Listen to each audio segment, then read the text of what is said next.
Olá, sejam muito bem-vindos a mais uma transmissão ao vivo aqui pelo canal. Aos que já estão aqui, pergunto como está aí a nossa qualidade de transmissão, áudio e vídeo. Se está tudo em ordem para que possamos prosseguir. Dá uma olhada aqui já em quem já chegou. Já estamos aí com alguns espectadores. Esperar aqui o retorno, ver como é que está a nossa qualidade. Vanderlei diz que está boa, Miguel, tudo certo, Jaime também. Ok, então acho que podemos hoje já falar um pouco sobre essa proposta de emenda constitucional, a PEC, que foi apresentada pelo deputado Peninha, a PEC da legítima defesa. Antes disso, como sempre, os nossos recados aqui habituais. Para quem já está habituado, já sabe como é o sistema do funcionamento do Superchat. Quem não é usuário do Superchat, deixar para fazer as perguntas no segundo momento da transmissão, para que eu possa me voltar especificamente aqui a elas e responder de forma mais atenciosa, de forma mais adequada.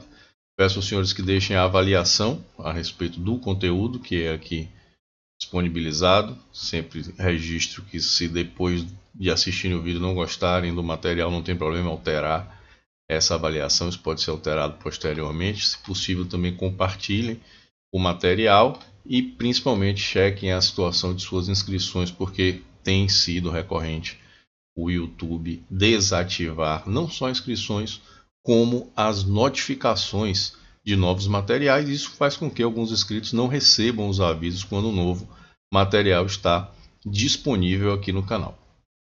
Então, hoje o tema, como nós aqui vimos, é a PEC da legítima defesa. Uma nova proposta trazida também pelas mãos do deputado Rogério Peninha Mendonça. Rogério Peninha é o deputado autor do PL 3722, o primeiro projeto que trata da revogação do Estatuto do Desarmamento.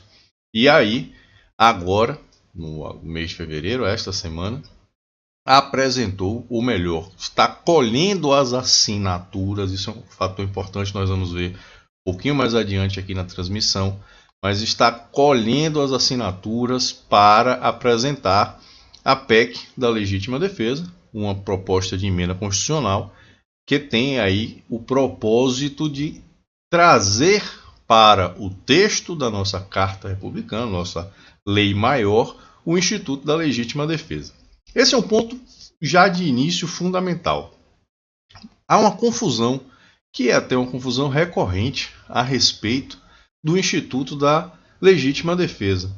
Aqui mesmo no canal, muitas vezes recebo comentários de assinantes, de usuários aqui do YouTube, que ao se depararem com alguma iniciativa, alguma determinada proposta que limita a legítima defesa ou que traz algum embaraço ao exercício da legítima defesa, rotulam essas propostas como inconstitucional ou como inconstitucionais, porque a Constituição brasileira autorizaria, já garantiria o exercício da legítima defesa. E isso não é verdadeiro. Esse é um ponto que precisa ficar claro. A Constituição Federal Brasileira, embora seja chamada de Constituição Cidadã e traga diversas garantias no título das garantias e direitos individuais, não prevê a legítima defesa como uma dessas garantias. A legítima defesa não é, na Constituição Federal Brasileira, inserida, ela não é matéria constitucional. E aí nós temos já o primeiro grande mérito dessa proposta do deputado Peninha, que é justamente tornar a legítima defesa matéria constitucional, trazer para o texto da Constituição algo que hoje é apenas previsto no nosso Código Penal. O Código Penal tem natureza jurídica de lei ordinária, aprovado por um decreto-lei, mas pela estruturação que vigia a época de sua aprovação, lá na década de 1940, hoje ela corresponde, essa natureza jurídica, a uma lei ordinária que pode ser alterada por proposta simples do Congresso Nacional. Prova agora disso é que o próprio pacote anticrime trazido pelo ministro Sérgio Moro, traz essa possibilidade ou essa sugestão de algumas alterações no Código Penal.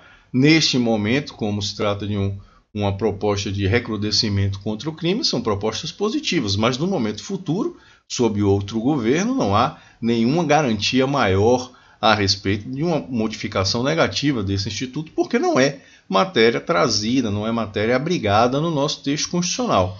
E isso passa agora a ser alterado com a proposta do deputado Peninha. Se houver a introdução da legítima defesa no texto constitucional, obviamente o primeiro impacto que se tem disso, claro, do ponto de vista jurídico, é o fortalecimento desse instituto. E aí o fortalecimento de uma forma importantíssima, porque há uma estratégia por trás dessa proposta de emenda constitucional muitíssimo positiva. Vamos ver inicialmente o teor que é proposto pelo deputado Peninha para essa PEC. Vamos ver se eu coloco aqui na tela para que os senhores vejam exatamente os termos da proposta do deputado Peninha. Ele põe aqui a seguinte redação: proposta de emenda constitucional. Em seu artigo 1º, tem o artigo 5º da Constituição Federal, passa a vigorar acrescido do inciso 79, com a seguinte redação. O inciso: a lei assegurará ao cidadão o exercício da legítima defesa para a garantia de inviolabilidade do direito à vida, bem assim o acesso aos instrumentos a tanto necessários. Ou seja, temos aqui nessa proposta de emenda constitucional não só a constitucionalização, trazer para o tema constitucional o Instituto da Legítima Defesa, como também o acesso aos meios a ela necessários. Ou seja, é uma emenda abrangente, traz para o texto da Constituição um instituto que é hoje meramente de direito penal, um instituto que está aí apenas atrelado a uma lei ordinária e que agora passaria com essa proposta a ser incorporada à Constituição. E aqui onde é que está a grande estratégia nisso? É que essa inserção é proposta no artigo 5º da Constituição Federal, que é o artigo que justamente trata das garantias e direitos fundamentais do indivíduo. E se nós tivermos a legítima defesa inserida neste título constitucional, ela não mais poderá ser retirada em nenhum momento.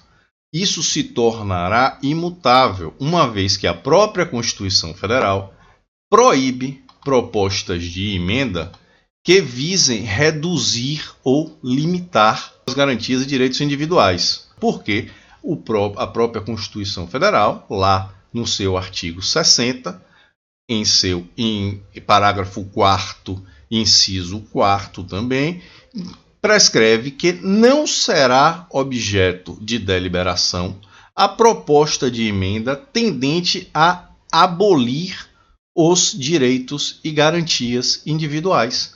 Então, se nós tivermos na Constituição Federal a introdução do Instituto da Legítima Defesa, ele passa a ser uma garantia individual trazida lá no artigo 5º da Constituição.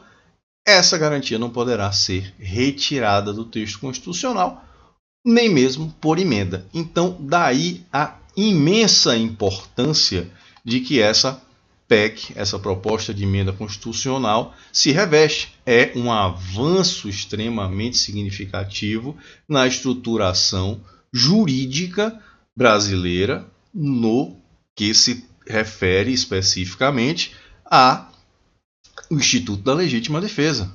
Passa a ser uma garantia constitucional introduzida no capítulo dos direitos e garantias fundamentais e que de lá não pode ser retirada. Então é um avanço muito significativo e que aí precisa ser acompanhado, devemos ter aí toda uma mobilização em torno dele.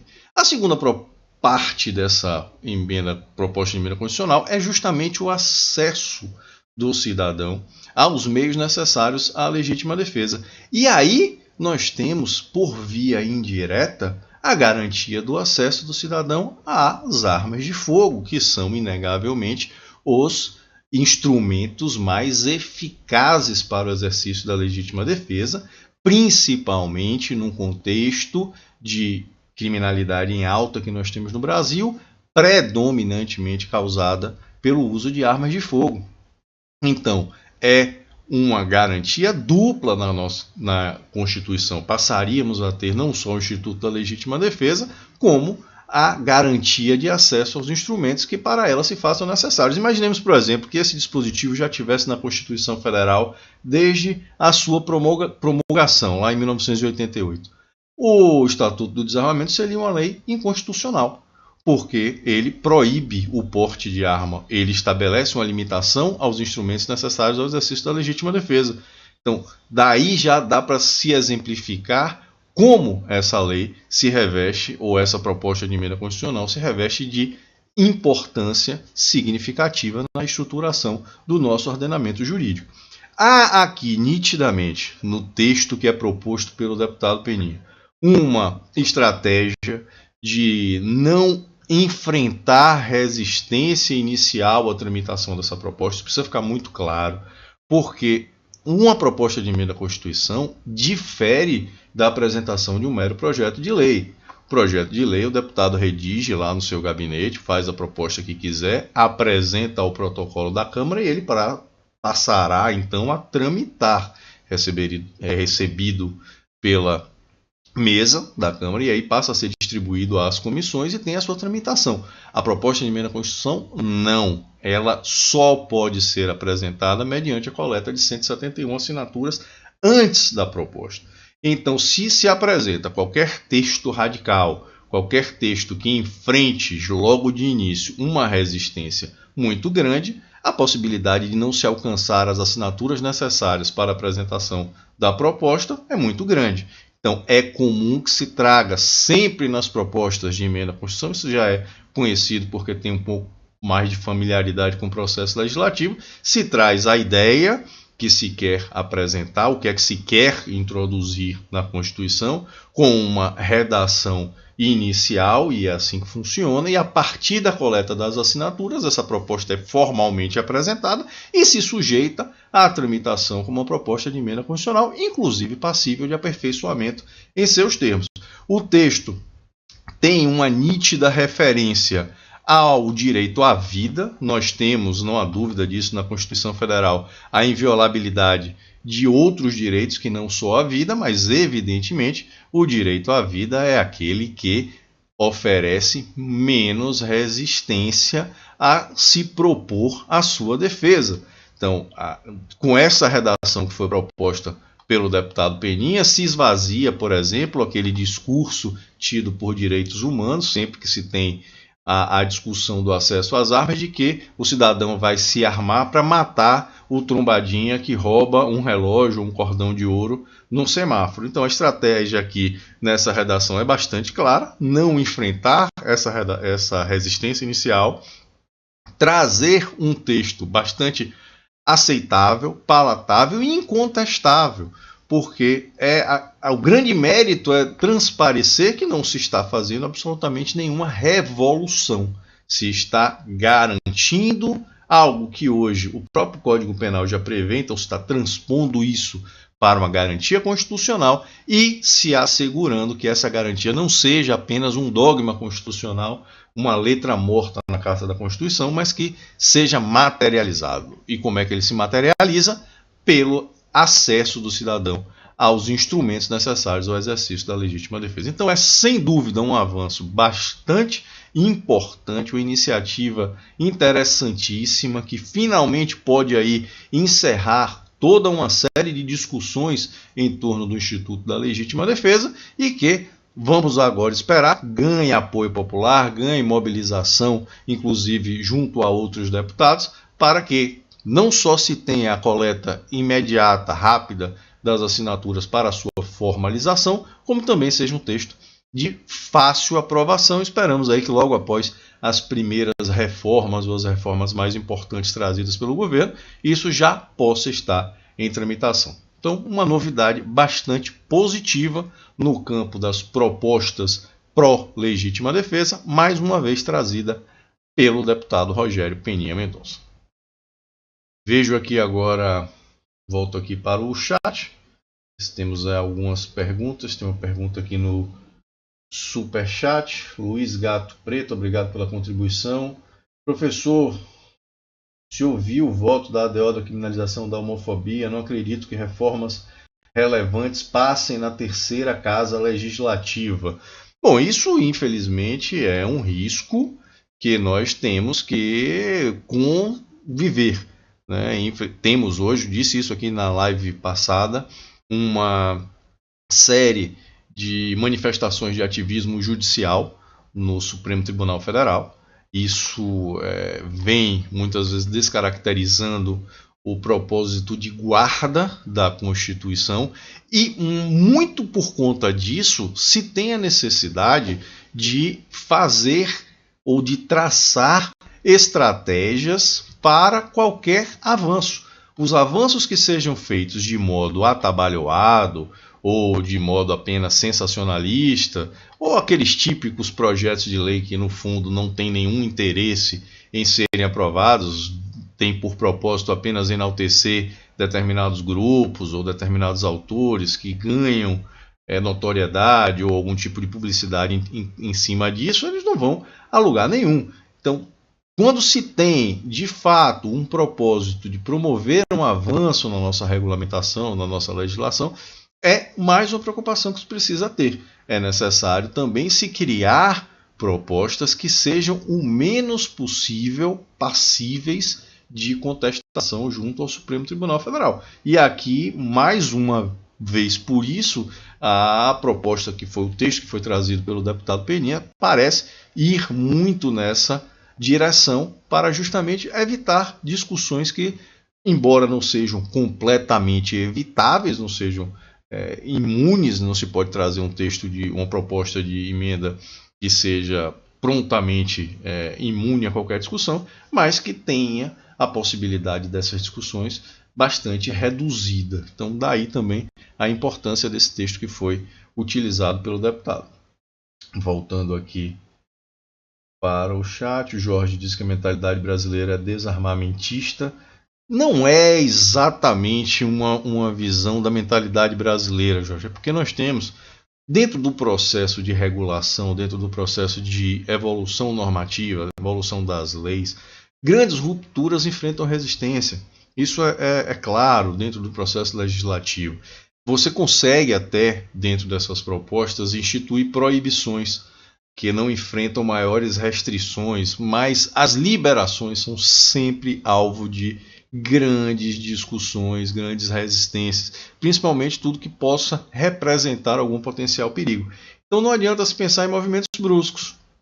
Nós temos um histórico que começou lá em 1997, com a criminalização da posse e do porte de arma de fogo, porte e posse ilegal de arma de fogo, com a Lei 9437. Isso foi recrudescido com o Estatuto do Desarmamento em 2003 e nós estamos aí já há muitos anos, quer dizer, de 97 para cá, nós temos mais de 20 anos já sob legislações desarmamentistas. Então não adianta pensar que de uma hora para outra, num passe de mágica, vai se eliminar qualquer tipo de restrição e vamos ter uma legislação completamente liberal. Isso é utópico. Não, isso existe até projetos de lei nesse sentido, mas que são projetos apenas para marcar a posição, não são projetos com um mínimo de viabilidade. Eles estão ali justamente para fomentar a discussão, marcar uma posição a favor disso, mas se efetivamente se quer fazer algum avanço, quer alcançar algum avanço, isso tem que ser feito de uma forma racional dentro do jogo do processo legislativo. Não se desconstitui 20 anos de restrições num estalar de dedos, infelizmente. Vindo aqui a mais uma pergunta, Renato Silva. Essa legítima defesa poderia se estender fora da propriedade privada? Sim, não há limitação no texto que é aqui apresentado. As garantias fundamentais, os direitos e garantias individuais da Constituição Federal, são dogmas que regulam ou que ditam a estruturação do ordenamento jurídico brasileiro. Então, aqui no texto que é proposto pelo deputado Peninha, não há qualquer restrição. Há uma garantia. Qual é a garantia? A legítima defesa jamais poderá ser limitada por lei. Ela tem que ser expressamente admitida nos dispositivos legais que forem colocados em vigência no Brasil. Hoje é o Código Penal. Se isso for alterado, a legítima defesa não vai poder ser limitada ou muito menos eliminada. Então nós não temos limitação, é uma diretriz que vai guiar absolutamente toda colocação de novos dispositivos legais, que é ou já é hoje o Código Penal. Então não é um dispositivo de eficácia ou limitada ou que tenha qualquer limitação implícita em si, não. É um dispositivo amplo e que tem uma abrangência sem qualquer tipo de limitação prévia. É uma diretriz, uma disposição constitucional que não poderá ser limitada sequer pela lei. Se temos alguma outra pergunta, Luiz Carlos pergunta: por que eu não entro para a política? Luiz, eu realmente não tenho essa pretensão, não é algo que me agrade o termo, a atuação na política partidária. Isso é uma questão que volta e meia é suscitada, já houve alguns convites, mas eu não tenho propensão a entrar nesse jogo político partidário. Eu acho que faço um trabalho em paralelo que consegue inclusive ter mais êxito ou mais resultado do que se entrasse formalmente para a política, onde teria uma certa limitação de acesso, inclusive, a alguns ambientes. Então não é algo que me agrade ou que esteja em minha programação. O Jorge pergunta de novo se essa emenda revoga o Estatuto do Desarmamento. Essa vai ser uma discussão interessantíssima do ponto de vista da legislação que nós temos hoje na estrutura do Estatuto do Desarmamento, a estrutura com que se propôs essa emenda constitucional. Sim, o Estatuto do Desarmamento, com a aprovação dessa emenda, passaria a ser uma lei constitucional, porque ele promove uma restrição de acesso às armas de fogo, ele proíbe o porte de armas, estabelece como regra a proibição ao porte, e essa proposta de emenda constitucional tornaria isso inconstitucional. E não se poderia ter legislações que impedissem o acesso do cidadão aos instrumentos necessários ao exercício da legítima defesa. Então, a partir do momento em que essa proposta de emenda constitucional seja promulgada, efetivamente nós teremos essa discussão, mas do ponto de vista técnico, toda a lei que dificultar, impedir o exercício da legítima defesa ou inviabilizar o acesso aos instrumentos a ela necessários, será uma lei tida por inconstitucional. Então, mais um ponto para se ver a relevância dessa proposta agora do deputado Rogério Peninha. Estamos aqui chegando já à marca de 30 minutos, meia hora. Não tenho querido estender muito as lives, principalmente para o pessoal que assiste num momento subsequente, que não tem oportunidade de assistir aqui ao vivo com os senhores. Então vamos encerrando com essas considerações a respeito da PEC da legítima defesa, que sem dúvida nenhuma representa um grande avanço na nossa estruturação jurídica brasileira. Um forte abraço e até o nosso próximo vídeo.